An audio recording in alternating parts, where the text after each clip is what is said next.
Oh boy, there's some stuff to talk about this one, so let's get to it, shall we? Hello and welcome to Mr. Randy's Wine and Spirits. I am Mr. Randy, and today we're doing another Final Pour episode. If you're new to the channel, hello, welcome, come on in.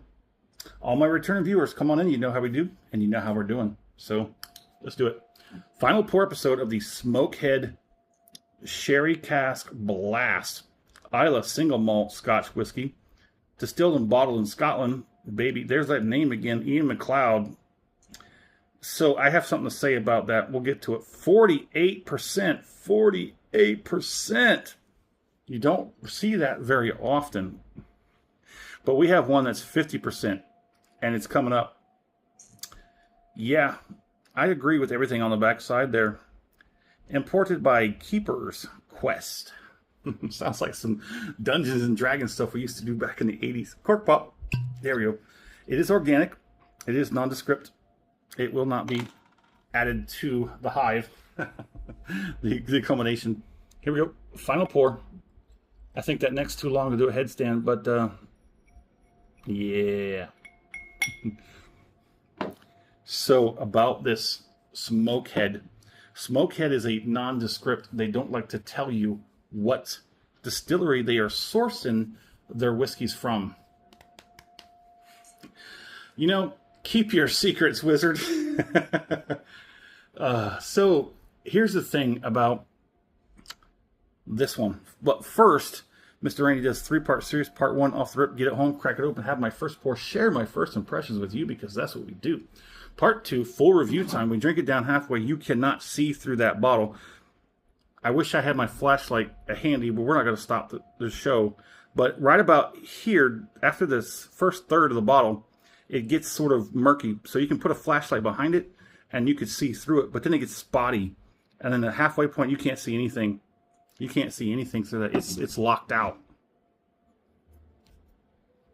Part two, full review. We drink it down halfway, put it on the shelf, let it sit for a week and a half, 2 weeks. There's a schedule. We come back, we find out whatever we can, we come back, we talk about something.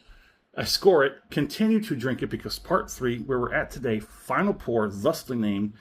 We have the final pour, compare it to the first pour off the rip, and everything in between.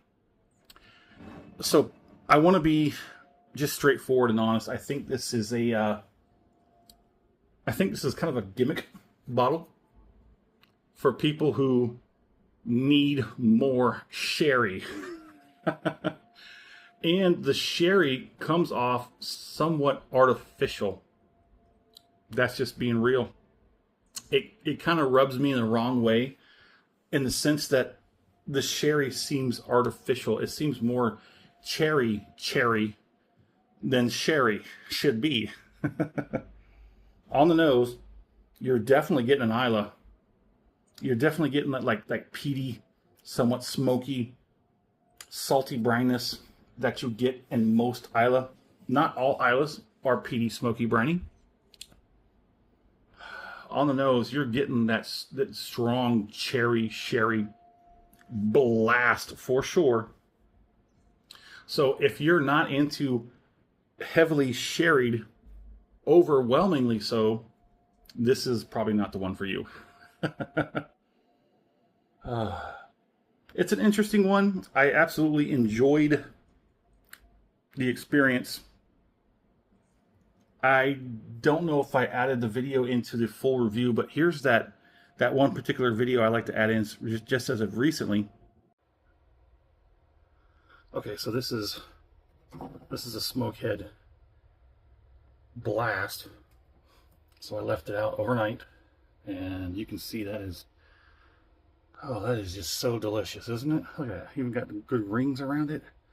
Oh yeah, look at that. Yeah. Well, there's that. Yeah, there's that. Yeah, that's one of the negative connotations that I will not be buying this one again. But it is one of the things that helped me understand the whiskey in the bottle.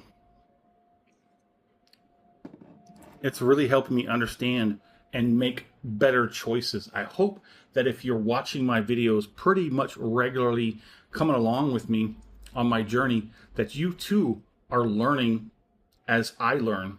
That's how I like to do it. I like to learn from others who have learned, pass that information on, pass that wisdom on, like we used to do way back in the days. Today, kids are getting all the information from social media, and there's no guarantee it's actually factual. So, there it is. Oh boy, I weep for the species. How about that? There's your movie trivia. There's a show. It's a movie. It is animated. I love that movie. I absolutely love it. I've watched it so many times. I don't know if I actually got it on disc yet. I think it's on my to-buy list. But there's a character, and he says, "I weep for the species." And it hits so hard. It's like, yeah, because the main character of the film is a human. Not the last human, because he's the last male human. And there's a female human out there. So, yeah, there's that movie trivia for you. Love to see who catches that. Kind of obscure. But anywho, let's get it on the palate.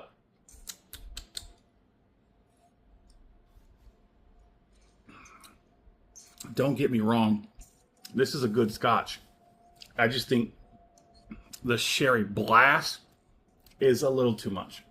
Unless you're that very obscure portion of scotch drinkers who just can't get enough sherry in their scotch whiskey.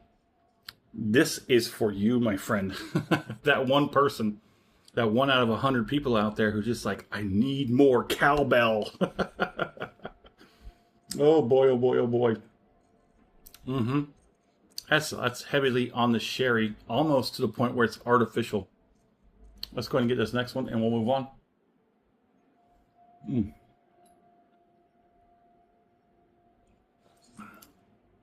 So, it's got good viscosity for sure. Look at that. I know my glass is dirty because my hands are dirty. That's what happens when you work and you do things.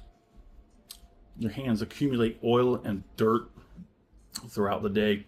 Yeah, I know I need to wash them before I do this, but you know what? I have to choose to prioritize things. Let's just get it done, shall we? So, as every other, I've only had one other Smokehead. I'm interested in more, but the understanding, I'm really starting to accumulate the understanding of Smokehead. They're nondescript. They source their whiskeys from who knows where. I mean, they know where, but we don't, and they'll never tell us. Because that's the point, the mystery of it all. That's what they want. Keep the mystery. Because it's not about where it comes from. It's what's in the bottle that matters most. I kind of agree with that. That's why I let it go. I mean, I love transparency. I love knowing what it is I'm drinking. I want to know what's in the bottle. I want to know every single thing possible. But you got to give it to them. I mean, like, okay, understood. Don't focus on where it came from. Just focus on the experience. This has been an experience for sure. My honest opinion would be to tone back the blast. But that's the point, I guess, for this bottle, right? You just need a blast. Okay, cool. If you like the video, go ahead and hit that thumbs up button. If you haven't subscribed to the channel as of yet, what are you waiting for? Go ahead and do that while you're there. Great content to come. I need to get my butt out of this spot and find a new spot. Still working on the garage, trying to make it like a half man cave, half tool shed, storage unit for the wife's stuff and blah, blah, blah. I'm working on it. But hey, time is limited sometimes, so you just have to pick and choose and prioritize. Here we go. Let's do this finish.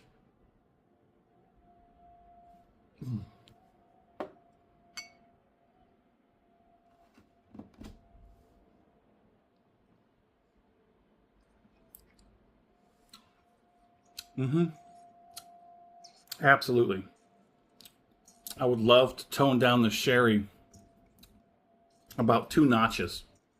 Besides that, it's a pretty good one. For sure. I mean, it's still an Isla single malt at 48%. Ian McKellen. his stuff is usually, it's a hit and miss for some people. That Ian McLeod Distilleries Limited, it's usually a hit and miss. I say, for me, Ian McLeod Distilleries is mostly a hit over the misses. And it is a holding, so they do own or operate over a lot of other distilleries. They have a lot of distilleries in their pockets. I think at one point in one of my videos, I did share a lot of their distilleries that they hold under. But like I said, more hit than miss as far as I'm concerned. The Blast. Whew. On the finish, there's cheeks, there's gums, there's jowls, there's tongue, there's back end. Ooh, the gums are the biggest one right now. Gums are probably trying to push a 3 out of 5, but it probably won't make it. The cheeks are well over a 2. The tongue is like a 1, maybe. Jowls, same, 1, maybe. The back end, it's over a 1. I don't think it's going to see a 2. But it's got a lot of effects. Like I said, the taste is very heavily sherried, like a dark cherry, pushing the boundaries of being an artificially sweetened black cherry. That's where I have an issue with this one, is that it's pushing that boundary. Artificially black cherry. It does have a little bit of that. That's why it gets for me. Like it's artificial. It's pushing that point where it just might cross that threshold into artificially black cherry. It's not quite there, but I get it. I do get it. This is not going to deter me from getting the next Smokehead. I don't know which it'll be. It might as well just be the next one in line. But it does come from one source only, not so local, Total Wine and More. But occasionally, I make it that way. And if I don't, I get it delivered. It might cost me like $12 to $15 to get an order delivered, but that's when you fill the cart up. That's when you do like a $200, $250 delivery and just knock a bunch of stuff out at once. You know, make that delivery cost worth it. Oh. Have I covered everything? I think I have. Anywho, in the comment section, would love to know where you are, where you're currently, what are you currently drinking? Is there anything happening in the world of libations around you? I'm starting to slur. That's that 48%. Where was I? Oh, yeah. Have you had the Smokehead Sherry Blast? What do you think about it? Do you like sherried scotch? What do you think about it? Let's talk about it. If not, we could talk about something else. As always, thanks for stopping by here at Mr. Randy's Wine and Spirits. Have a blast. Stupid.